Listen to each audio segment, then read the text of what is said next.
Has Uganda's democracy grown in the last 20 years? When Ugandans voted in the 2005 referendum to restore multiparty politics, they were choosing something bigger than political parties.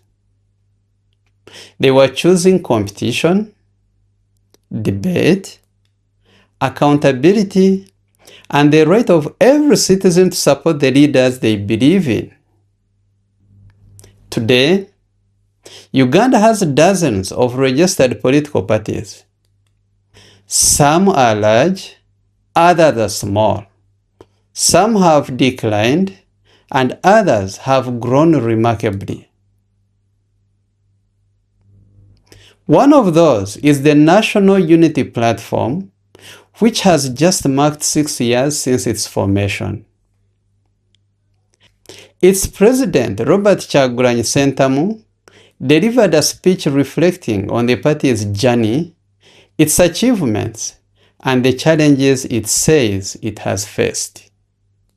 Greetings, comrades, and I welcome all of you to the 6th anniversary of the National Unity Platform. Although I'm addressing you from exile, I want to thank all of you for being part of this journey. On this day, 6 years ago, the 22nd of July 2020, I addressed you as we were unveiling the National Unity Platform as the political and electoral platform of the People Power movement. I told you about the journey and process that we had gone through to secure this political party. I told you about the challenges that we had faced. I told you that we had intended to register People Power as a political party, but Museveni made sure that People Power cannot be registered as a political party. So we had to use creativity in order to secure a political party. And indeed, we unveiled NUP just 3 months to the election of 2020. By the grace of God, we succeeded. Congratulations, NUP. But today's discussion is not about campaigning for the National Unity Platform.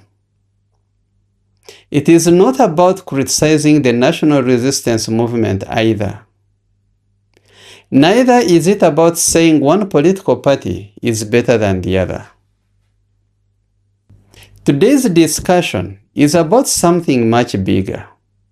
It is about celebrating Uganda's democracy.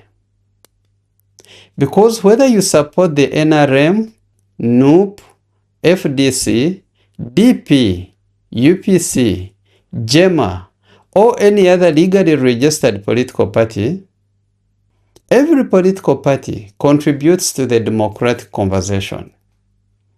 And for that, they deserve recognition. Thanks to NUP, because their celebration has inspired us to make this video, in which we are going to look at the general political landscape in our country, Uganda. I told you about our identity and I made it clear that we were not a political party, but we had a political party. I explained that we were larger than just a political party. We were a movement, a liberation movement. I told you about what Mandela taught us, that under dictatorship, it is the oppressor that determines the course of the struggle. And indeed, it is Museveni and the way he was treating us that had caused us to act in a way that we were acting and to secure a party in a manner that we secured it. Well, since then, NUP has faced different challenges. It has been targeted by the regime. Before 2005, Uganda operated under the movement political system. Then came the referendum that restored the multi-party politics. Since then, the country has witnessed an expansion of political participation. Older parties like the DP and the UPC continued their political activities. The FDC emerged as a major opposition force at that time. Later in the years came the National Unity Platform, which quickly transformed Uganda's political landscape.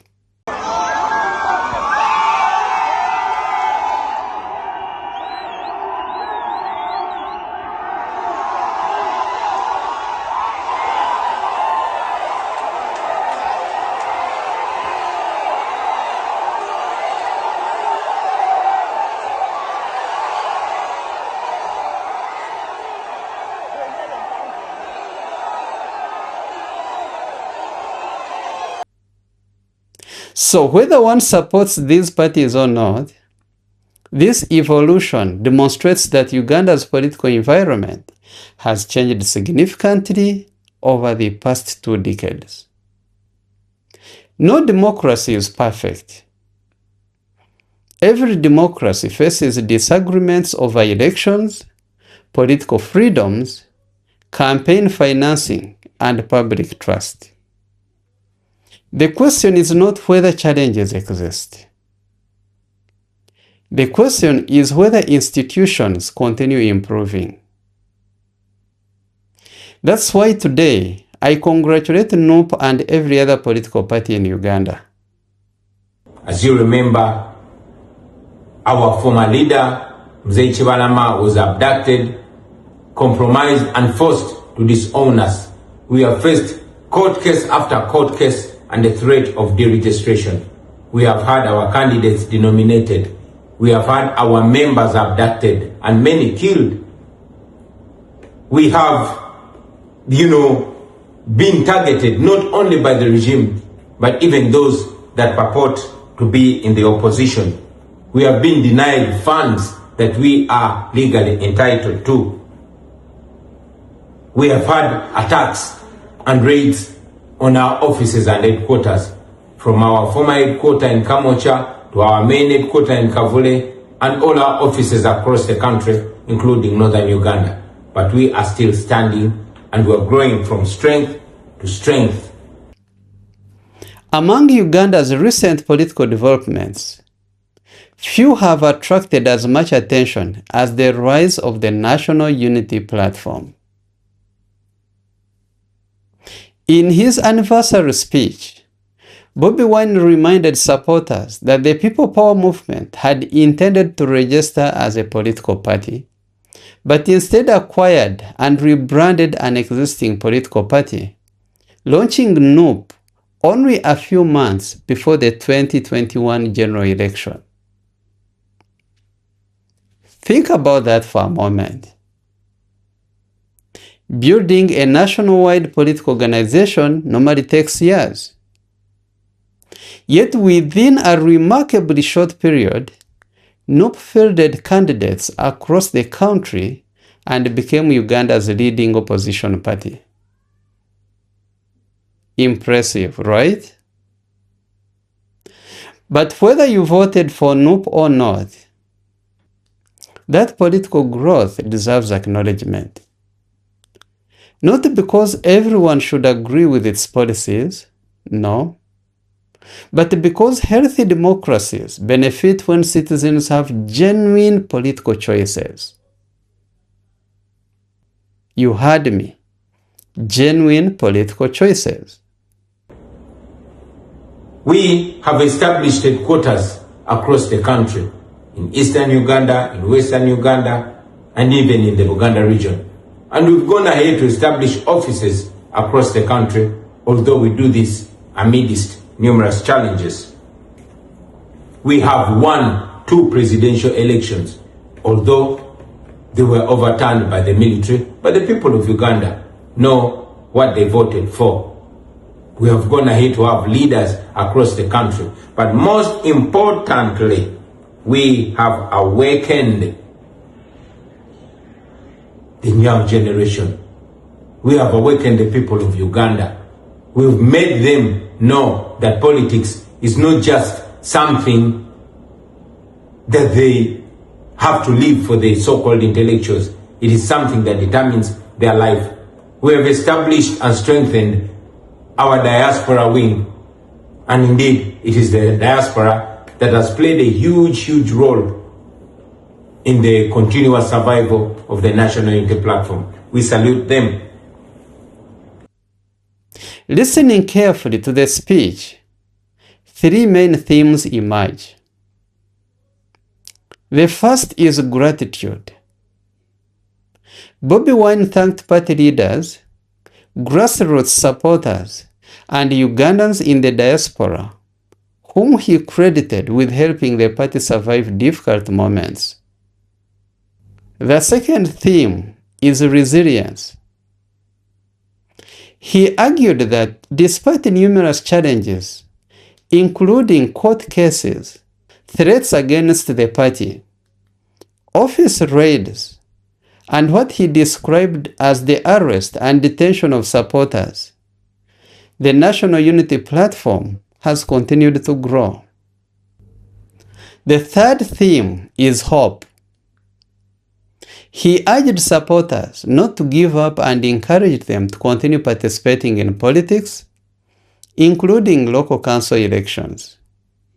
I want to thank the leadership of the National Unity Platform, my fellow leaders that have continued to offer leadership and hold fort even where I am not. We salute you. I want to salute my Deputy Presidents, Mamalina Zedriga, for representing and leading us through challenging times. I want to salute our current acting president, the Honorable John Baptist Nambeshe. I want to salute you, Mamat Kamshaba Jole, and all other leaders who are still holding fort and offering leadership in these turbulent times. Now, I want you comrades to know that the only way forward is not giving up. The times that we are in are the most turbulent times, but many times we've been told that it gets dark before daybreak. It always gets worse before it gets better. So whether one agrees with his political message or not, it is clear that his speech was intended to motivate supporters and reassure them that the party intends to continue participating in Uganda's political process. And he did exactly that. So, what are the bigger questions? And yes, many of our comrades continue to be detained for no reason whatsoever. Comrades like Alex Wise Wamufumbiro, Eddie Mutwe, Bobby Young, Achille Uchivumbi, Bobby Giant, name it. We owe it to comrades like Olivia Lutaya, comrades like Doreen Kaija, Sauda Madada, and others that are in prison but refuse to give in because they have not committed any crime. We salute them. As we speak right now, our Deputy President for the Uganda region, the Honorable Mwanga Chivumbi, is missing after being abducted in broad daylight, live on camera. His speech also raises difficult national questions. Over the years, opposition parties in Uganda have repeatedly alleged arrests during political activities, detention beyond constitutional timelines, restrictions on political mobilization, candidate disqualifications, and limitations on political financing. Many of these concerns have been raised publicly by opposition leaders, lawyers, and human rights organizations. Government institutions, on the other hand, have consistently maintained that security operations are conducted according to the law, that arrests relate to alleged criminal offenses rather than political affiliation, and that electoral processes follow Uganda's legal framework. This is why facts matter. This is why facts matter, institutions matter, and the rule of law matters. A strong democracy is not one without disagreements. It is one where disagreements are resolved peacefully, transparently, and through institutions that enjoy public confidence. And that brings us to perhaps the most important question of all. How can Uganda continue strengthening its democracy so that every citizen, regardless of political affiliation, feels that they have an equal opportunity to participate? That question cannot be answered by one political party alone. It requires government, opposition parties, independent institutions, and ordinary citizens each play a part. So what should the government do? Every government has a constitutional duty to protect the rights of all citizens, including those who disagree with it politically. One area that deserves continued attention is ensuring that all legally registered political parties can operate within the law and compete fairly. Where allegations of unlawful arrests, prolonged detention, or excessive use of force arise, they should be investigated promptly and transparently. When institutions respond openly, public confidence grows. Another important area is strengthening public trust in institutions such as the judiciary, the Electoral Commission, and other constitutional bodies. Regardless of political affiliation, citizens need confidence that these institutions will act independently and fairly. Government also has an opportunity to promote dialogue instead of deepening political divisions. Democracies become stronger when disagreements are resolved through conversation, constitutional processes, and respect for the rule of law. History has shown that no democracy becomes stronger by silencing criticism. Democracies grow when citizens are free to ask questions and institutions are trusted to provide the answers. The responsibility does not end with government. Opposition parties have an important role in strengthening Uganda's democracy. Political mobilization should always remain peaceful and lawful. Supporters should be encouraged to reject violence regardless of who provokes it.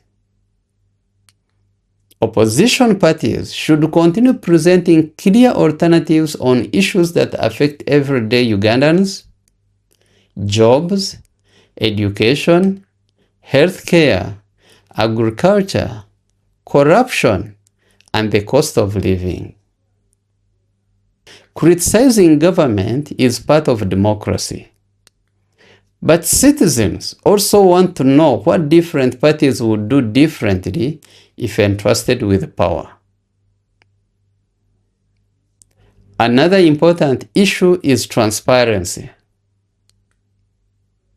Political parties should continue strengthening internal democracy, ensuring that candidates are selected fairly and that party finances are managed openly.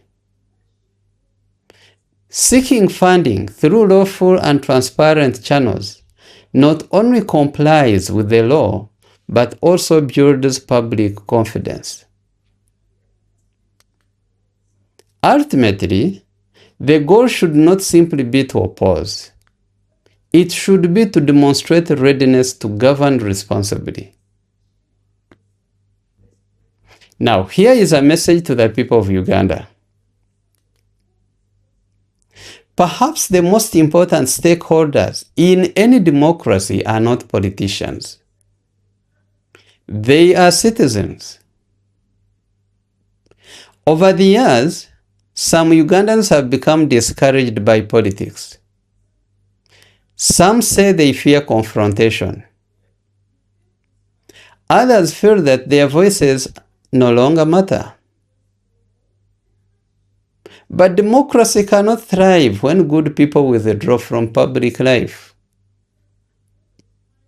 Politics influences every aspect of our daily lives, from the quality of roads and schools to healthcare, employment, taxation, and public security. Choosing not to participate does not remove politics from your life. It simply leaves important decisions in the hands of others. So whenever you stand politically, participate peacefully. Respect people who hold different opinions. Reject political violence from any side. Hold leaders accountable before elections and after elections. Remember, loyalty to Uganda should always be greater than loyalty to any political party. Uganda is not the only country where opposition politics has been challenging. I'll give you some few examples elsewhere. In Kenya, Raila Odinga spent decades in opposition before becoming one of the country's most influential political figures. In South Africa, Julius Malema left the ruling party. Zimbabwe's Morgan Tsvangirai remained committed to electoral politics despite years of political struggle. Yes, he did. And Russia's Alexei Navalny became internationally known for his opposition activism under difficult circumstances. And Venezuela's Leopoldo Lopez continued advocating for political change despite years of detention and exile. Every country's history is different, and Uganda should chart its own democratic path. But these examples remind us that strong democracies are built not by eliminating political competition, but by managing it peacefully through institutions and the rule of law.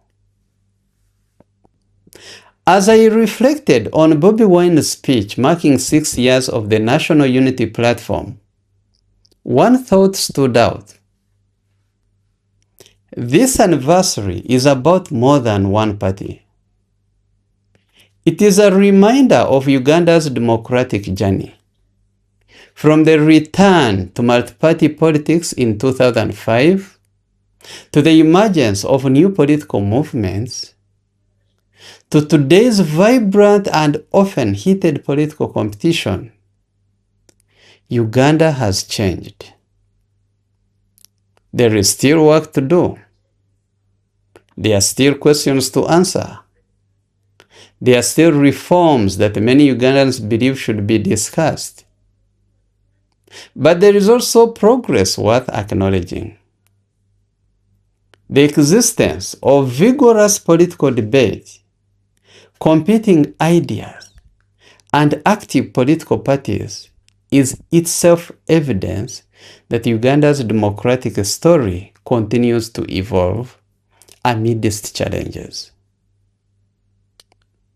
So whether you wear yellow, red, blue, purple, green, or no party colors at all, never forget this. Governments come and go. Opposition leaders come and go. Political parties rise and fall. But Uganda remains. The challenge before us is not simply to produce winners and losers in elections. No. It is to build a country where every citizen feels heard, every political party competes peacefully under the law, institutions inspire confidence, and disagreements are settled through dialogue rather than division. If Uganda can continue moving in that direction, then the dream behind the return of multi-party politics in 2005 will become even stronger in the years to come. Thank you for watching. If you enjoyed this balanced discussion, please like this video, subscribe to the channel, and share it with others who believe in respectful political dialogue. Now I would like to hear from you. Has Uganda's democracy become stronger since the return of multi-party politics? What practical steps should government, opposition parties, and citizens take to make our democracy even better? Leave your thoughts in the comments below. Until next time, stay informed, stay respectful, and above all, continue believing in the power of peaceful democracy.